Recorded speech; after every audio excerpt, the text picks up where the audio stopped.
तो फिर कैसे हो भाई लोग, आपका प्यारा फील्ड एस्पिरेंट वापस आ चुका है आपके पास। एक्चुअली हुआ क्या, इतने दिनों तक मेरी मम्मी की ना एक्सीडेंट हो गया, तो उनको पैर में फ्रैक्चर हुआ है, तो प्लास्टर बंधा हुआ है। तो मैं थोड़ा उसी में बिजी था, लेकिन लेकिन अब से मतलब आई प्रॉमिस कि आज के बाद से मैं इसको कंटिन्यू करने वाला हूँ। So no gaps at all.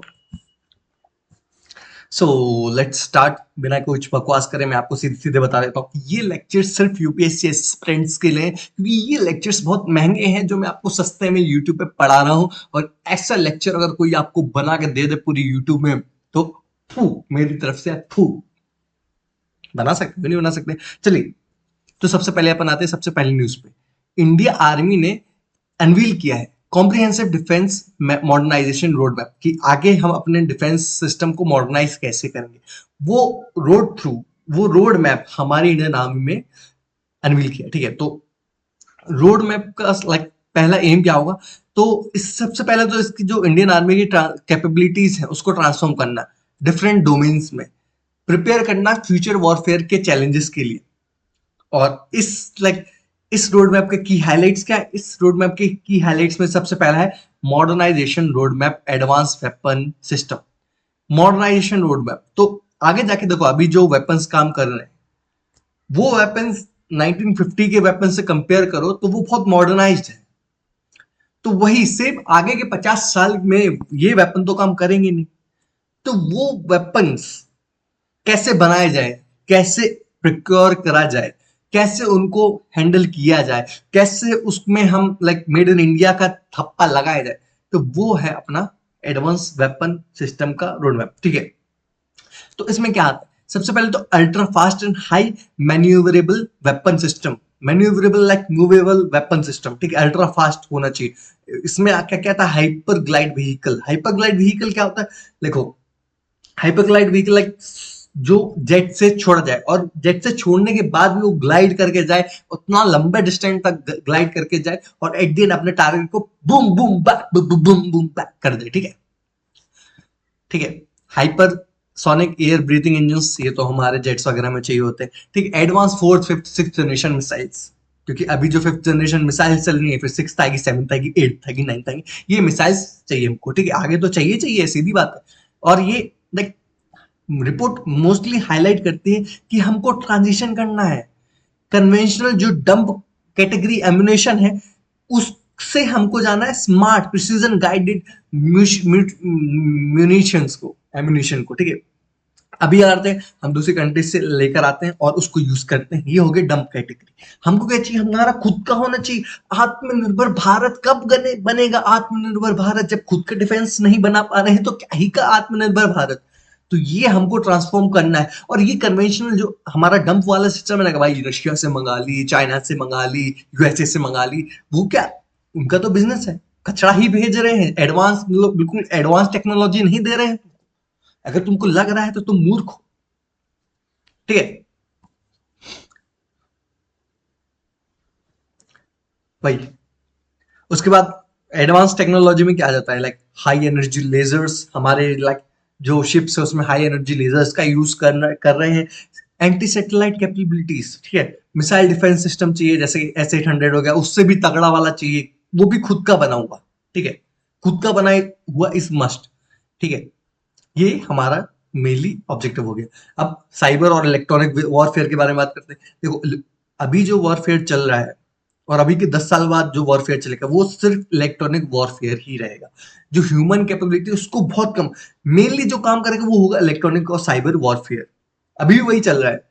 हमारे जो हैकर्स हैं वो कहां से पाकिस्तान की लौड़ लगा बैंड बजा रहे हैं, हैकिंग करके।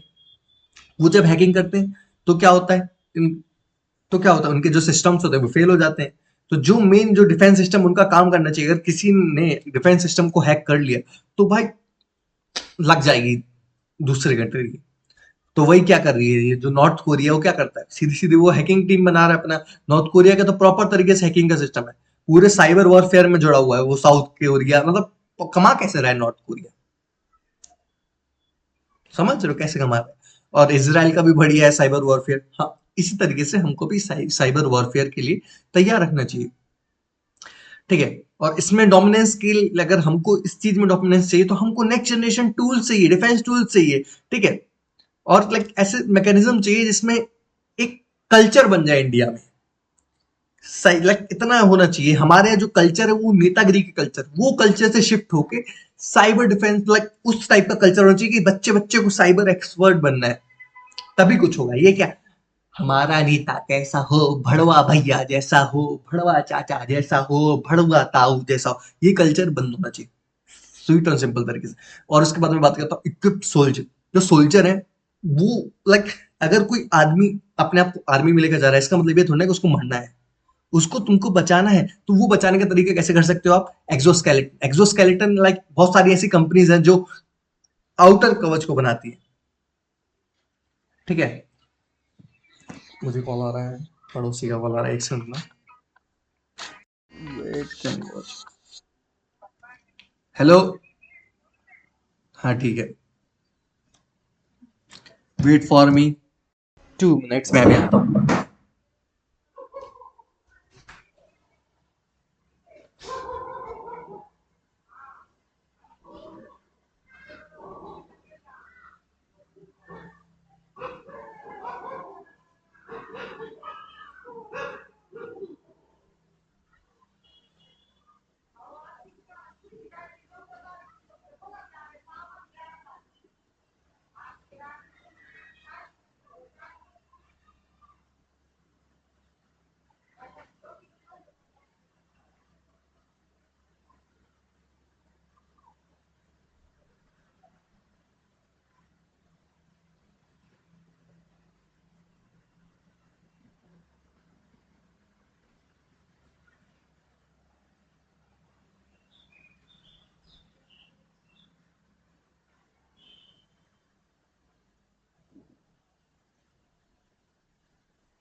I told you I come in 2 minutes and now I'm back.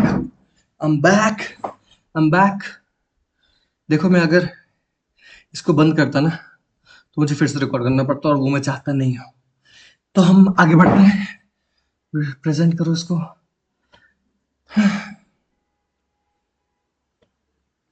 I'm sorry। तो वही ये वाला हो गया बात अपना, ठीक है। इसके बाद इनिशिएटिव्स क्या है तुम्हारे, तुम्हें चाहते हो लेकिन तुमने किया क्या है? तो सबसे पहले बात करते हैं मॉडर्नाइजेशन ऑफ आर्म्ड फोर्सेस। ये हमारा लॉन्ग टर्म का विजन है और ये अभी की बात नहीं, बहुत बहुत सालों से लगे हुए हैं। 10 साल का इंटीग्रेटेड कैपेबिलिटी डेवलपमेंट प्लान बनाया हमने।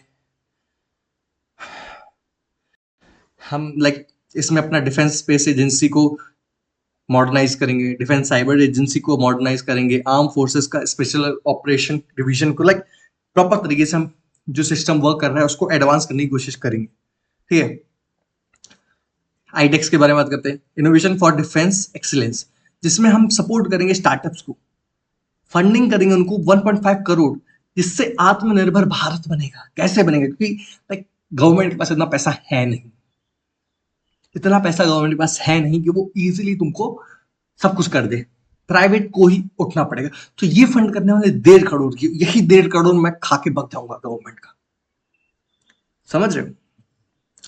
तो लाइक कुछ और इनिशिएटिव्स है, इंडिजिनाइजेशन लिस्ट हो गया, सृजन पोर्टल हो गया, liberalisation of FDI in defence and research and development हो गया, ठीक है। सो इट्स ओके, ये होगी पहली न्यूज। अब बात करते हैं Rio de Janeiro declaration adopted in 17 BRICS summit.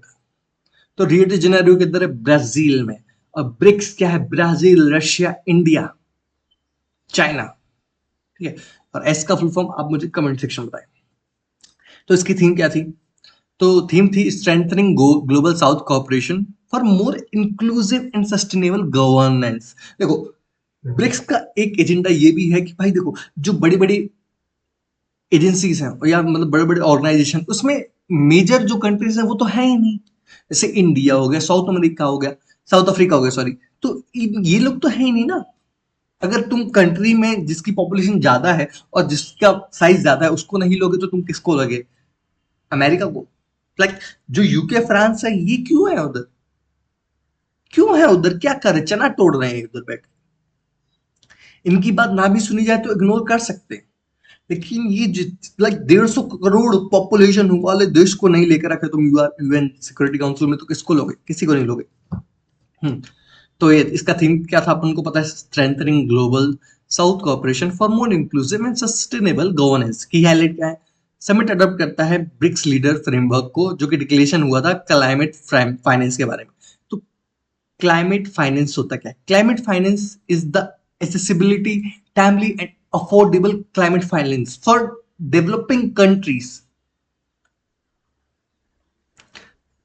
ठीक है, डेवलपिंग जो डेवलप कंट्रीज कर रहे हैं, मतलब जो कंट्रीज डेवलप कर रहे हैं, तो उनको फाइनेंस मिलना चाहिए, फाइनेंशियल सपोर्ट मिलना चाहिए, जिसके थ्रू वो क्लाइमेट को भी बचा सके। वरना यूएसए की तरह हमको घंटा फर्क नहीं पड़ता क्लाइमेट के बारे में, हम तोड़ेंगे फोड़ेंगे। लेकिन अगर सब लोग तोड़ेंगे फोड़ेंगे, क्योंकि ये जो डेवलप्ड कंट्री है वो तो तोड़ फोड़ चुके हैं, अब बारी आई हमारी। और अब भैया हमसे बोल रहे हैं कि भैया तुम नहीं तोड़ोगे। ऐसा नहीं होता, हम तोड़ेंगे अंटिल अनलेस तुम हमको पैसा दोगे उसके। ठीक है, ये रिस्पॉन्सिबिलिटी इसकी होगी डेवलप्ड कंट्रीज की, कि वो डेवलपिंग कंट्रीज की हेल्प करें, टेक्नोलॉजी शेयर करें। ठीक है, adopted BRICS leader statement on global governance और artificial intelligence, artificial like इनकी जो स्टेटमेंट है ग्लोबल लाइक ब्रिक्स लीडर्स की, वो क्या है? To foster responsible development, deployment and use of AI technology in compliance and national regulatory frameworks.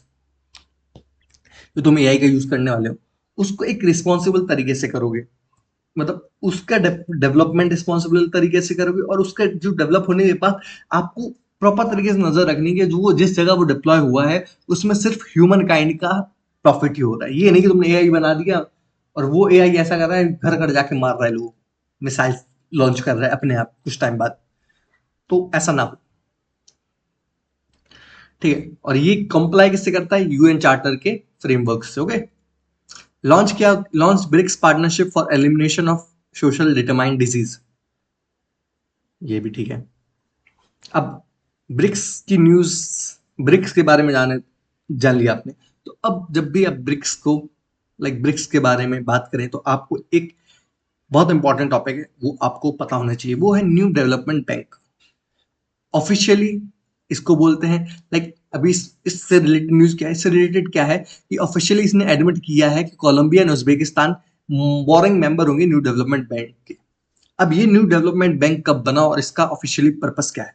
तो ये 2015 में बना एक multilateral development bank by BRICS country. इसका मेन पर्पस ये है, सीधी सीधी बात है, मोबिलाइज करेगा पैसों का या फिर रिसोर्सेज का for infrastructure sustainable development project in emerging market economics.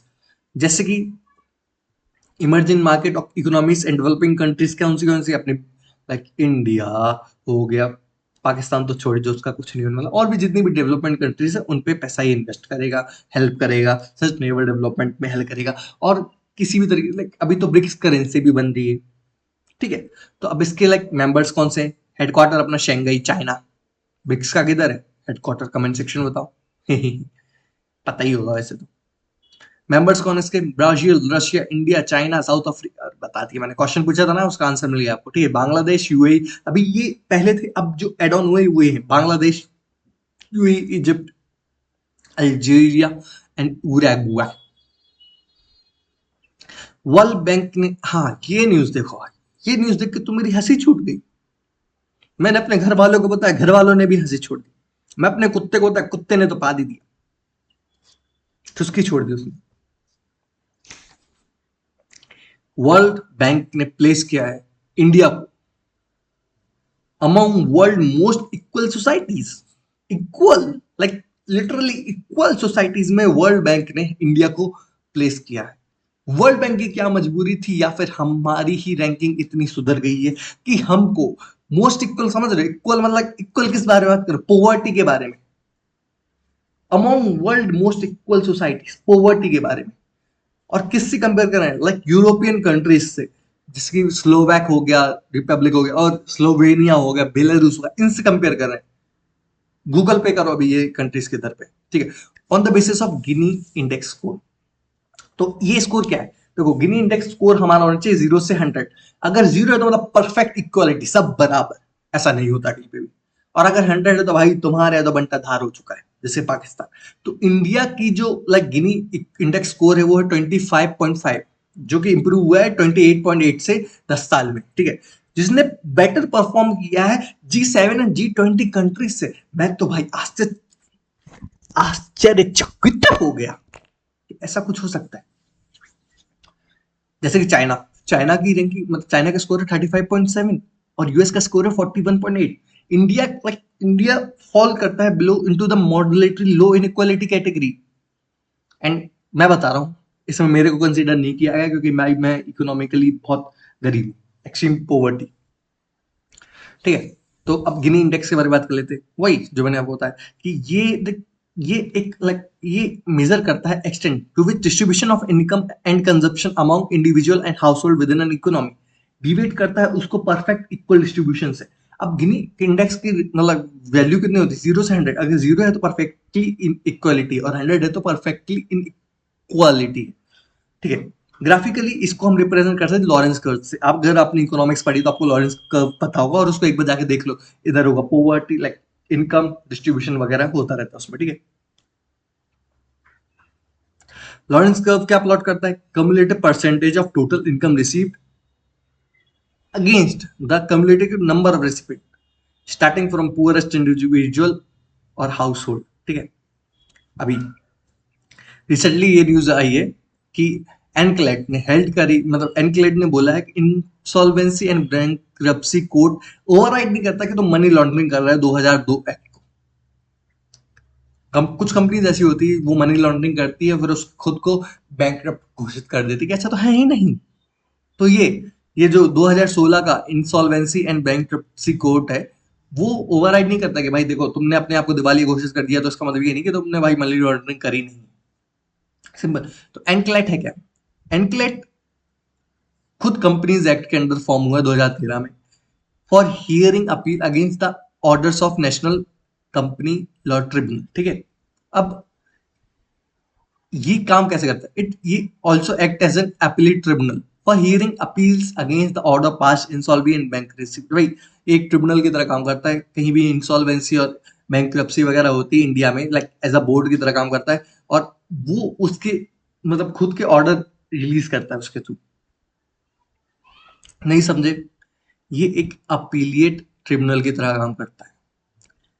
अगर बैंक्रप्सी बोर्ड ने कोई ऑर्डर पास किया तो उसके अगेंस्ट अगर तुमको एक जगह जाना है तो आप जा सकते हैं किधर, एनक्लैट की, NCLT, national company law tribunal, ठीक है। तुमको लाइक एक प्रोटेक्शन भी मिल जाएगा और तुमको छोड़ेंगे भी नहीं, यही बात है। और मैं अकेला ये बोला कि उसके कंपटीशन कमीशन ऑफ इंडिया भी उसके खिलाफ भी जा सकते हैं और नेशनल फाइनेंशियल रिपोर्ट अथॉरिटी के खिलाफ भी जा सकते हैं। इसका प्रिंसिपल बैच न्यू दिल्ली में। नेक्स्ट न्यूज पे जाते हैं। Fugitive economic offenders act, fugitive economic offenders act. अभी दिल्ली कोर्ट ने डिक्लेयर किया यूके बेस्ड आर्म्स कंसल्टेंसी को फ्यूगेटिव इकोनॉमिक ऑफेंडर। तो ये है क्या, फ्यूगेटिव इकोनॉमिक ऑफेंडर है क्या, अगर वो बंदा भाग गया है, लेकिन मतलब उस बंदे ने कंट्री छोड़ दी, लेकिन उसके अगेंस्ट उस कंट्री में ऑफर लाइक वारंट इशूड है, उस वारंट से बचने के लिए, जेल जाने से बचने के लिए वो अब्रॉड जा चुका है, तो वो अपने फ्यूगिटिव इकोनॉमिक ऑफेंडर में आ जाता है। अब इसके अंदर एक कैटेगरी क्या होनी चाहिए, वारंट तो बहुत सौ के खिलाफ हो सकते हैं, लेकिन इसके अंदर कैटेगरी ये है कि सिंपल सा तुम्हारा जो केस है वो 100 करोड़ से ज्यादा होना चाहिए, टोटल वैल्यू उसकी 100 करोड़ से ज्यादा फ्रॉड करना चाहिए। Easy easy. तो अब बस सीधी सीधी बात है, ये कोर्ट है, ये prevention of money laundering act के साथ लगी हुई जो एक्ट है वो लाइक 1 2 3 ऐसे मिलके जो काम करती है ना डिफरेंट डिफरेंट एक्ट्स, वो उन्हीं में से एक एक्ट है। देखो, जापान में एक आइलैंड है तोकारा आइलैंड। तोकारा आइलैंड, एक बार रुक जाता हूँ मैं, आप जल्दी से गूगल मैप पे देख लो टोकारा आइलैंड किधर है। टोकारा आइलैंड में 1000 से ज्यादा अर्थक्वेक आए। आप सबको पता है कि जापान ना one of the most seismic active countries में से एक है, और sitting on the top of flow 4 major tectonic plates among the western edge of the Pacific ring of fire. और ये इतना ज्यादा क्यों, क्योंकि पैसिफिक रिंग ऑफ फायर के एजेस में ये रहता है, तो वो टकराती रहती है और फुस फुस फुस सीज्मिक एक्टिविटीज होती रहती। तो टोकारा आइलैंड किधर है?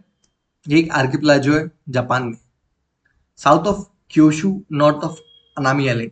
अगर आप कमेंट सेक्शन में लिखोगे ना इसमें सर प्लीज प्लीज पिक्स को ऐड करिए, फोटोज ऐड करिए, तभी मजा आएगा। देखो इतने परफेक्ट लेक्चर तो कोई बना भी नहीं रहा है, देखो इतनी अच्छी बिल्डिंग्स वगैरह है, कितनी परफेक्ट पीपीटी मैंने बना रखी है।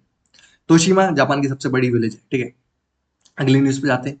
पेरिस ने पहली बार, मतलब बहुत टाइम बाद, सिंस 1923 ने अपनी सीन रिवर को स्विमिंग के लिए, पब्लिक स्विमिंग के लिए खोल दिया है। तो सीन रिवर क्या है? सबसे पहली बात तो सबसे बड़ी रिवर कौन सी है? पेरिस की, मतलब लाइक फ्रांस की, ठीक है। उसके बाद आती है अपनी सीन रिवर। तो अभी ये स्विमिंग के लिए खोला गया। देखो अभी ओलंपिक्स हुए थे पेरिस फ्रांस में, तो उसके बाद जो इतना पैसा लगा उनमें से कुछ पैसा इन लोगों ने अपने अच्छे के लिए भी काम लगाया। और वो अच्छा क्या है कि इन लोगों ने ना नेचर को सुधारने के लिए लगाया। तो उन्होंने वो अपनी जो रिवर है सीन रिवर उसको साफ कर दी। और उसमें गंदगी क्या थी? उसमें गंदगी गंदगी यही थी कि जो इंडस्ट्रियल वेस्ट था ना, वो बिना ट्रीटमेंट के यहाँ पे डंप कर दिया जाता था। अब जो डंप किया जाता था तो फिर वो बंटाधार हो जाता था। हमारी गंगा क्यों नहीं साफ हो रही है? क्योंकि उतना पैसा नहीं है हमारे पास। और ये जो इंडस्ट्रियल वेस्ट है, जो इंडस्ट्रीज है, वो बड़े बड़े नेता हैं और नेता मादरचोद है। शुद्ध में बोला, नेता मादरचोद।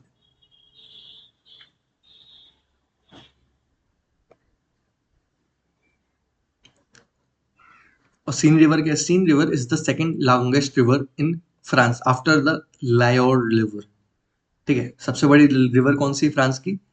लायोर। जो कि लाइक सीन रिवर कहाँ से ओरिजिनेट होती है?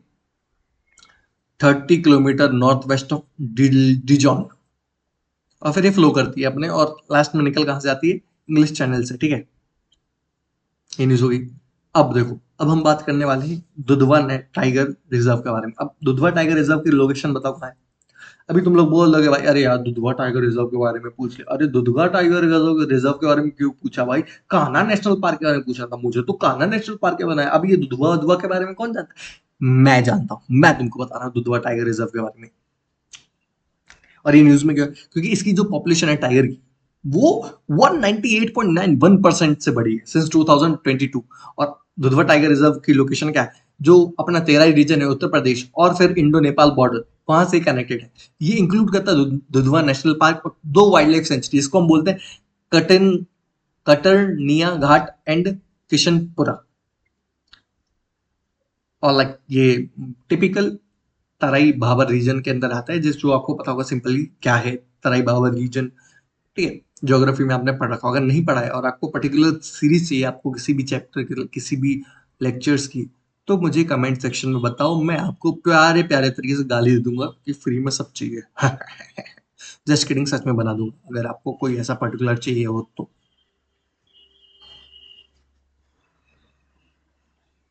अब हम बात करते हैं आगे। और ये वाली न्यूज ना गारंटी ले लो, कोई नहीं बताएगा आपको जो मैं बता रहा हूँ। ये है 3i/एटलस। ये है क्या?